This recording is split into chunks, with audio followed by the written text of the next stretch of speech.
Bună fetelor, ce faceți voi? Eu sunt Plușica și astăzi suntem la Trust Studio, un studio Jasmine Certified. Urmăriți acest video pentru că veți afla informații importante despre viitoarea voastră carieră.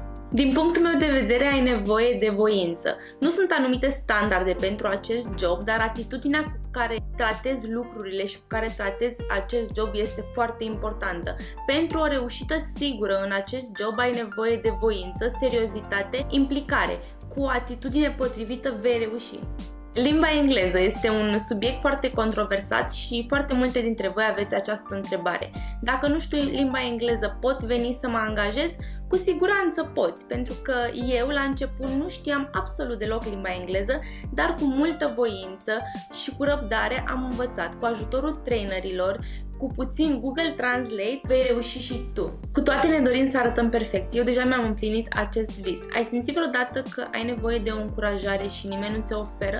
Eu cu ajutorul colegilor mele am reușit să fac sport și să am un program bine stabilit. Și acum am silueta pe care mi-o doresc. În primul rând, o fată care face cunoștință pentru prima dată cu videochat-ul este foarte important pentru ea să aibă instruirea de care are nevoie, pentru că trebuie să facem cunoștință cu videochat-ul așa cum trebuie de la început, să nu ne facem o părere greșită despre acesta și să fugim. Un alt avantaj să lucrezi la studio ar fi profesionalismul. Cei de ei se ocupă în permanență de imaginea ta și de promovarea ta online ca și model. Este frumos să simți că faci parte dintr-o echipă unită ca Trust Studio.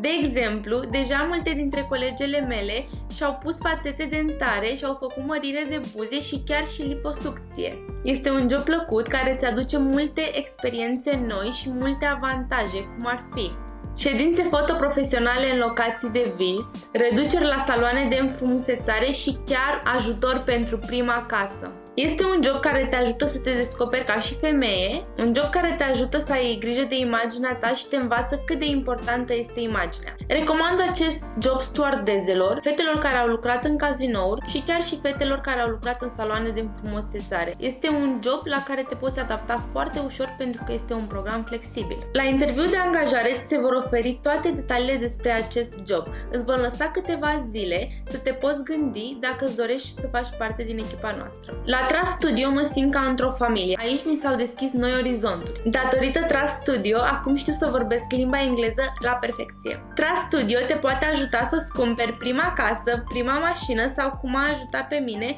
cu prima operație estetică. Pentru mai multe detalii vă așteptăm chiar acum pe site-ul nostru www.truststudio.ro.